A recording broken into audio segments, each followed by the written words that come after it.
Right then, welcome back to the channel. I'm out in the great outdoors and it's absolutely freezing, but we don't stop talking about football. We don't stop talking about United. I'm out here recording something for the Howson IRL channel. If you're not subscribed to that, then go check that out as well, because there's loads of outdoor activities and adventures and stuff like that as well going on. So do that and then come back here.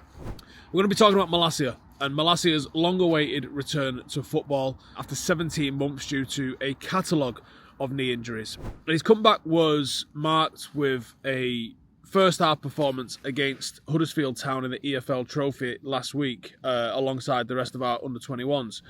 Now, after such a long layoff like that, the hopes of him rejoining the first team post this little international break that we're on give us an opportunity to look at what he might bring to the table beyond maybe a little bit of depth. So this is 5 things to expect from the long-awaited return of Malacia.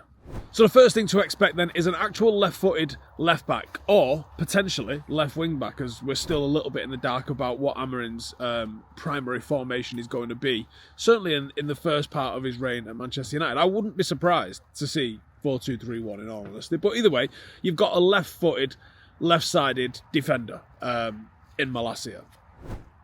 And he's a natural left footer as well. When we've seen the likes of Delo and Mazraoui played there, we've had some decent performances, but we've also had a little bit of a misstep sometimes. And you've seen obviously Martinez playing there gives us something different, but with an actual left-sided, left-footed player on that left side, it's going to help us create and maintain balance within the formation, which is crucial. You need that.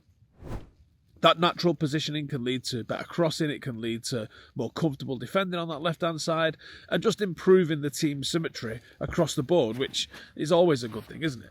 Start your betting journey with confidence. Sign up with Hollywood Bets and enjoy their exciting new player bonus. And here's the deal.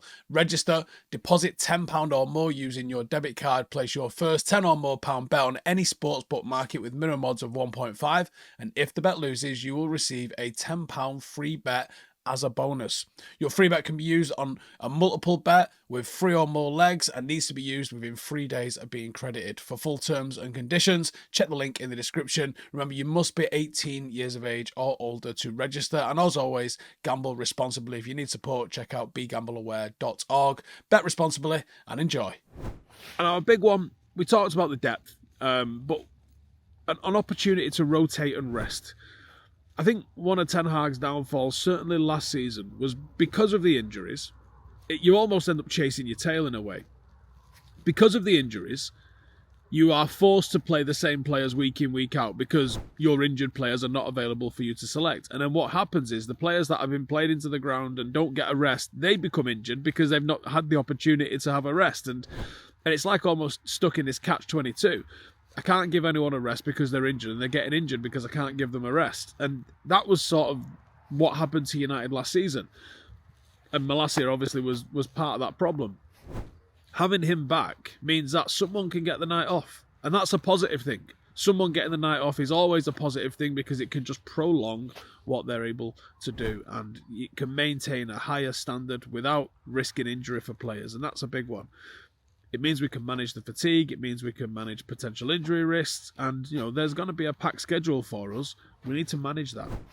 Number 3, it's a chance to show us what he's about. We've not really seen who he is, but he's got an opportunity now to be able to demonstrate a little bit of worth to this team. Most people, including myself, have completely written him off as a footballer. What's he going to offer us? What's he going to do? I don't know. Guy's injured all the time. Well, maybe after coming back from injury, we get to see what he's about, and maybe there's a little bit of something in there that's actually worth us looking at, and maybe he even solves the left-sided problem himself. It's possible. Number 4, aggressiveness while defending. Now, prior to the injury, what we did know about Malacia is he was a little bit of a pit bull. He was aggressive when he was defending. Both the fans and the coaching staff might expect him to bring back that sort of physical, very aggressive front foot style of defending. The sort that we saw in previous performances. There wasn't many, but there was one notable performance against Mo Salah. Certainly not many people get the better of Mo Salah. Malacia did. His return could bolster the team's ability to defend, which is certainly something that's required, especially when it comes to those tricky, pacey wingers. Malacia is pretty comfortable with dealing with those. And finally, an actual overlapping fullback that's got some level of attacking presence. Malacia has shown us in the past that he's not just defensive. He can also contribute in attack. He's got link-up play, and he's got that overlapping ability as well. Something that provides an outlet on the attack, providing width, providing support. Something that's really, really been missing for United for a while now. It's also been noted how much of an overlapping fullback or an overlapping wing-back can help those forwards in front of him. Is it a coincidence that our forwards are struggling to find goals when they've not had that sort of overlapping support? His return probably enhances United's attacking options on some sort of a level, especially if he can replicate those earlier performances where he was very dynamic in getting forward in advancing play and delivering crosses and even making runs into the box. I think with his return, expectations probably have to be tempered and realistic. He's certainly not going to be starting against Ipswich and then probably go on and play the rest of the games this season. He's going to require being in and out of the squad, in and out of the starting 11 maybe, or even just on and off the bench to manage this return for him. We're all right at the moment with Delo and Mazraoui and Martinez, and maybe even Harry Amas gets a shirt under Amarin who might like him. There's no desperate requirement to throw him in and see if he can sink or swim. That was an issue that we had last year with Højlund. Højlund was coming back from injuries and we're like, yeah, cool, get your shirt on, you're starting. And that's not a good position for players to be in. Smart reintegration into the squad, and you never know what, he might hit a level that we didn't know he had in him, which is nice because we could do with seeing that. Especially from the attacking front, because if we can get more fluid in attack, I think we're quite solid defensively, but man, we're shit defending. So we're shit attacking, not defending.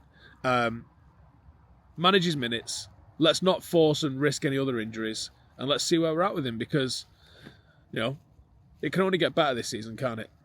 But let me know your thoughts. Are you excited about Malacia coming in? Had you written him off? Have you written him off? Do you think... I'm not even asked if he does come back because I don't think he's good enough. Either way, it's all opinion. Let me know in the comments. I'll see you in the next one. Laters. Hey, thank you for watching the video. If you are new around these parts, then don't forget to subscribe. My channel is proudly supported by my community on Patreon. If you'd like to get a little bit of extra content, a Discord group, meetups, five-a-side games, weekly podcasts, behind the scenes, and even an occasional bit of transfer news as and when I get it, then for the price of a pint, you can show your appreciation for the content that we make and get some goodies for doing so as well. Check the link in the description or click the button right here. You'll also find all of my socials here too if you want to follow me on any of those platforms. Nice one.